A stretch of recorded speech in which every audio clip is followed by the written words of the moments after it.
to use Wells Fargo ATM without card. Hi everyone, welcome back. In this following video, I'm going to be showing you the steps on how you can use Wells Fargo ATM without card. In order to use your Wells Fargo ATM without card, what you'll need to do is you'll need to add it to your digital wallet. In order to add it to your digital wallet, what you need to do is, first of all, open up or log in into your online bank account with Wells Fargo. Also make sure that you already have a digital wallet such as PayPal, Google, Apple Pay, whatever.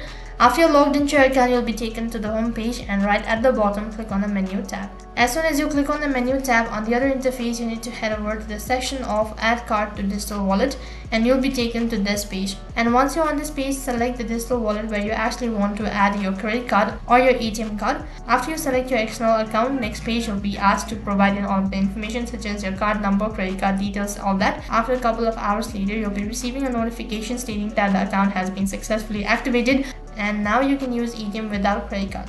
So that is basically how you can use your ATM without debit card on Wells Fargo. That's it for this video. I hope the video was helpful. Make sure to like, share and subscribe to our channel. Thank you for watching.